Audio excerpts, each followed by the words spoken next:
Welcome to YourTown television program. I'm your host, Paula MacNab, and I have the privilege of having the opportunity to interview some amazing, amazing guests.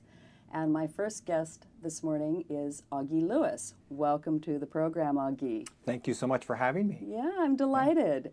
Augie, you are the past president of the Point Lobos Foundation, amongst your other many, many, many talented endeavors. And I also know you as an avid and expert sailor. Yes. And I have the privilege of being one of your crew, and you haven't thrown me overboard yet, so that's a good thing. No, we don't do that. We don't do that. You are one of the nicest skippers, in fact, probably the nicest skipper I've ever had the pleasure to sail with. So you're very, very knowledgeable about the ocean and nature and this local community. I know that your beautiful wife is a Carmel local. I actually went to school with one of her cousins at Carmel High School many years ago. So you have a long background in our community, and I know you're passionate about it. And what I wanted to talk to you about this morning, Augie, is what's happening with Point Lobos and what's happening in the state parks and so on. There's lots of controversy about it. I know you have strong opinions on many issues here. So I'd like you to start with some of the background of Point Lobos for our viewers who are less familiar with some of the history and what's really going on. So give us a little bit of the background of Point Lobos State Park, if you would, please. Well, like so many people, you know, I've been going to Point Lobos since I was in college. Right. Didn't realize then the girl I fell in love with at Cal Berkeley had such a connection to Point Lobos, and that we would move there. We moved to town 16, 17 years ago. Right. But for about the last 6 years, I've been on the board of directors at Point Lobos Foundation. And what a lot of people don't realize at Point Lobos is there's really three organizations that make it run smoothly. Mm-hmm. Obviously, State Parks owns the property, right, and has enforcement and all those jurisdictions. But there's also the docent organization of volunteers. Yes. And there's now more than 200 docent volunteers. Wow, that's an impressive number. I didn't know there were so many. Last year, they were over 30,000 hours of time. That's equal to almost 15 full-time staff people in the reserve. That's impressive. So when you go out there and you see people in the museum or out on the trails or greeting you at the gate or conducting any of our programs for kids or walks or scopes, it's usually the docents, volunteers, who are doing that. And then obviously the third leg of that program is the Point Lobos Foundation. That has been largely a fundraising organization. Exactly. And provides the funds for the docents and for many, many of the state parks' infrastructure, trails, invasive plants. Lots of the programs that happen in state parks are funded by the foundation. So on the docents, I want to ask you, because this is an interesting, I had no idea that there were that many volunteer hours that were going into this. Yeah. I mean, that's amazing. What kind of training does one need to do to become a docent? Are you looking for particular individuals? What are you looking for in someone who wants to be a docent at Point Lobos? Well, the other interesting thing is now it's a competitive process. Oh. There's a class of about 20 individuals per year who will go through the training. The training takes about 6 months. Wow. You know, for many years, if you signed up, you were accepted. Yes. But we have more sign-ups than we can accommodate now. And so excellent. The classes and the resumes of the individuals that are accepted are getting better and better and better. Interesting. And they are people who have had successful careers and are retired. They're people who are looking, that have long time been here to give back. Some with lots of conservation experience, some experts in geology or birding or lots of different specialties. But the training spans the entire, from the history of Point Lobos as a park to all its natural resources, to how you deal with visitors and how you make it a pleasant experience for Right. people. Because when you're out in the reserve as a docent volunteer, you're representing everything about Point Lobos. Well, that's really true. And the fact that you're saying that the quality and the resumes are impressive speaks so much, Augie, to what a world-class destination this is. It is. I mean, we're so blessed to live here. I'm grateful every single day, and I'm appreciative every single day. And that just speaks to that people really do get how amazing this place is. It is. That's interesting. I didn't realize that the quality and that's impressive. Well, you know, it also causes some problems. I bet it does. Because when you're all those smart people running when around. you're successful, people want to come. Uh-huh. And when I started on the board of directors, we had about 350,000 annual visitors Right. coming to Point Lobos. And now we're well over 500 per year, 500,000 Wow. visitors per year. That's not near what the Monterey Aquarium has or anything, Right. but Point Lobos is a small place. Right. And the parking problems, there are only 150 parking spaces inside Point Lobos. And so everybody's parking outside and walking in. Exactly. And that number of visitors is really, the term we use is loving it to death. Uh-huh. Because we really are having a lot of problems now with people trampling off trails. Let's talk about this a little bit, because I sure. know that as a local here, I have always parked outside and walked in because that's part of what I enjoy doing. And I also know where to do that, and you know, so I like to leave the parking places for the visitor from another country who sees the sign, wants to drive in and park. Right. So what kind of problems are you seeing, and what mindfulness should we bring as visitors to the park about this issue, about the parking specifically? Well, in the old days, you know, people parked outside because Right. they didn't have to pay a fee to go Right, in. right. You can walk in and it's free. Right. What you're paying for when you go into Point Lobos is parking. You don't pay for access, you pay for parking. Oh, okay.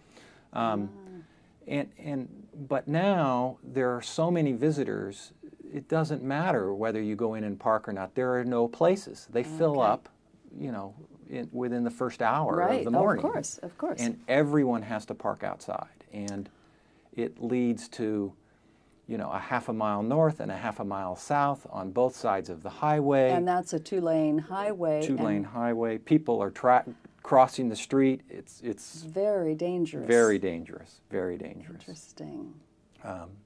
So it's a problem we've been aware of for many, many years, and we've been working on it. One of the biggest projects of the foundation during my tenure was revising the general plan. The last time Point Lobos had a general plan was 1979. 1979. And you know, I quoted the number. In 1979, the opening paragraph says 270,000 people visited Point Lobos in 1979. And the concern is with that many people, it was going to be loved to death. When I became active, there were 350. Not an entirely different number than 1979. Right. But the increase has really been a tipping point. Absolutely. And we need to find solutions. And it's been a long, arduous process. And there have been a number, we've now had 3 public meetings run by state parks, Right. where the public has tried to put in their input. And the most recent one last July was the most controversial. They keep getting more Oh, controversial. yes. I know they do. And, you know, I think the best summary is state parks is not listening. Okay. They're not proposing any solution to the parking. Their proposal is to eliminate the parking inside the reserve, which in my view will exacerbate things outside. Well, if you take away a resource that's needed, which is parking, it seems you're going to come up short. So what? Right. So what are they offering, Augie? I mean, that seems like such an obvious that won't work. There's got to be another part to the plan. Well, as I've worked on this, it's become very clear. When we started with the new general plan, across the street from Point Lobos, the state bought the ranch, Right. the A.M. Allen Ranch, and it's been sitting as a state resource, but not open to the public for more than 20 years. And our vision has been to locate many of the public resources, the infrastructure, the parking, the restrooms, the other things, on the east side of the highway. Yes. And then the visitors can come across the highway, Right. whether that be through a tunnel or some other safe conveyance. Safe conveyance, yes. That's a difficult problem to solve. Of course. But then when they enter Point Lobos, which is a reserve, it's not a state park. It's a higher level. How do you define the difference? Well, in the state park system, they have different classifications. Okay. The lowest classification is a recreation area. Okay. So you can have power boats and motorcycles and you know, and it's not a very high level of protection to the environment. Okay, got The it. most common is a state park. Right. We're all pretty familiar with state parks. Yes. Above a state park is a reserve. Right. And a reserve allows streets and parking and bathrooms, Okay. but it has a special status in far as conservation. So if we're a reserve here, because I really want to get to the issue, because this is fascinating. Speak directly. Tell me what you're thinking would work. I would like to hear your personal opinion of what would work to solve some of these problems. Well, it's difficult because I think one of the magics of Point Lobos is the accessibility. I couldn't agree more. And you know, not everyone can go on a long hike out to the coast and enjoy a beautiful view. Right, within minutes of town. And Right. what Point Lobos offers is you can drive there. Yes. And see it immediately. And I don't think we want to lose that. Right. But we don't want to trample it. Right. And so the more we can put the infrastructure things that we all need on the east side of the highway, Yes. and then when you come into the reserve, maybe even with an orientation program, you understand, the visitor needs to understand it's a special place.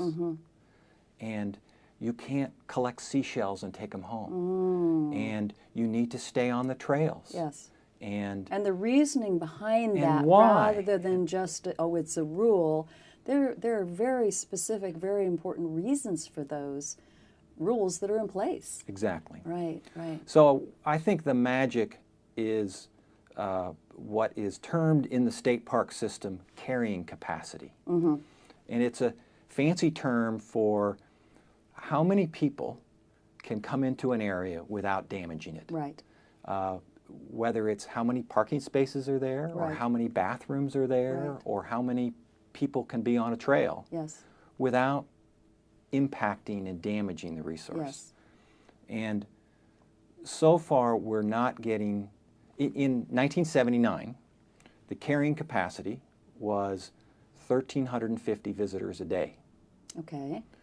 And state parks has decided to ignore that because it's a difficult thing to enforce. Well, this was what I was going to ask you, Augie, is do you do that with a reservation system?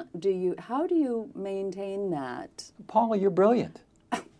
Thank you. You've solved the problem. Oh, good. And it's They been should just listen to it's me, been right? sitting in front of us. Yeah. The state parks Right. has a reservation capacity. They have a new course they do. system coming online. Right.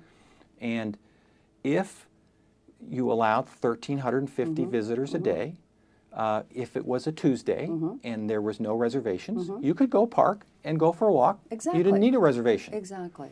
But if you're coming on a holiday weekend, Right. you better have a reservation. Right. And it should be for a time, and you Yes. can come. And when you're there, it's not going to be overcrowded. Right. And you'll have an experience that you perhaps traveled halfway a around the very world special to experience. enjoy. Right. Yeah, that makes a lot of Right. sense. So And once that capacity is reached, the gate closes, Yes. and no one parks on the highway, and Oh. and the neighbors who are up in arms Right. with the Right. unsafe condition, the impacts, Of course. will calm down because it's being treated with respect. Right. Well, you have to feel, because I know that you live down there, Augie, and I would imagine that you would feel that your own backyard is being abused or being trampled, and not by anyone particularly meaning to do something bad. It's just the reality. So you would see that an improvement, I would think, on just that strip of Highway 1. Well, you know, Carmel Highlands and Point Lobos is just an incredibly special place, and I feel so fortunate to be living here. Yes. And I want to share it. Right. But I think we need to all be responsible with that, and doing it in a safe and a constructive way, and in a respectful way to the environment, as well as to the visitor. Right. I think the visitor is just as important as the environment. Absolutely. And we can't let one overstep the other. Right. We need that balance, I think, of how can we maintain this so this is here for future generations, and we get to enjoy it, and we continue to bring dollars into our community, which are well needed. Right. So, Augie, if people want to get more involved with the Point Lobos Foundation, tell our viewing audience how to reach you or how to reach the appropriate people. Yes, well, I'd like them to email directly to me, A.J. Lewis, just like my last name, at sonic.net is my email, and I will get back to you, and there are upcoming meetings, and I'll make sure you're invited, and we can all make sure our opinions are heard. Excellent, Augie. And also I would make my information available as well for Paula Joy McNab at gmail.com for contacting and getting information over to Augie. Thank you so much. It's been such a pleasure. Thank you. Welcome back to Our Town television program.